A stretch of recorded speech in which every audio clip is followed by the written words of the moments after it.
So much so that the aircraft manufacturer's approach is to design the pilot out of the cockpit. This, the first fully automated plane, was flown by a computer.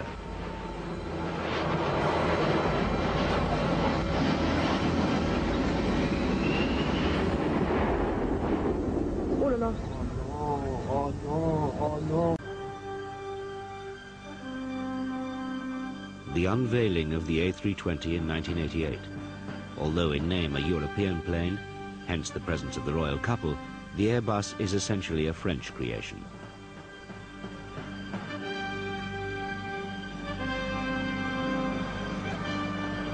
It was revolutionary. The A320 was the first civilian fly-by-wire aircraft. Traditionally, a pilot had direct control over his plane by means of cables or hydraulics linked directly to his control column. But in the A320, it was all done electronically. The pilot would feed instructions to a computer, and it would fly the plane. The pilot would simply monitor the computer. 80 knots, thrust. Electronic displays dominated the new so-called glass cockpit, and the control column was replaced by a side stick, similar to those on a computer game. V1. Computers were cheaper. They saved one man in the cockpit and could manage fuel more efficiently. And they were safer. They would review the pilot's actions and refuse what they considered to be dangerous maneuvers.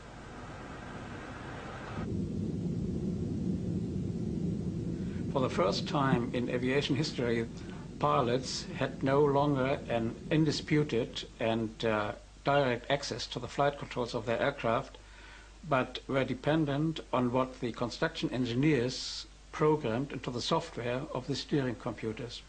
The manufacturer defined what pilot input would be adequate and safe. And this design philosophy was the first step to the elimination of the pilot. The A320 was cutting-edge technology, now to be seen on all the latest American jets. But it aroused suspicions amongst traditional stick and rudder men. Heino Caesar was Lufthansa's chief safety pilot. He was unimpressed by the computerized controls, especially the so-called side stick. And the pilot can place his hand on that stick, and he can't feel how the autoflight system is steering his aircraft. Boeing, much more conventional, pilot-centered, still puts the old-fashioned control column between the pilot's legs, and he doesn't have to look at his artificial horizon, he doesn't have to look at his instruments, he just places the hand on the control column, and he looks outside or talks with the stewardess or talks with somebody else or something like that, and he knows just by placing the hand on the control wheel exactly what his aircraft is doing. Everything. And in these advanced aircraft, you can't feel it anymore. You are restricted to your highly claimed optical channel. You have to pick up everything optical.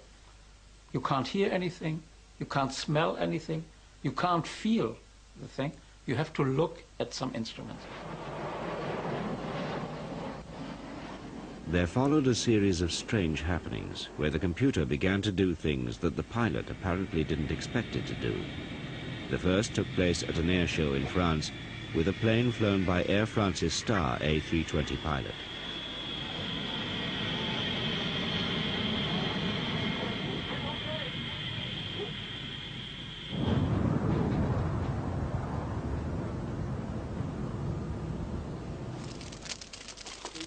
Pilot error, concluded the official report into the accident.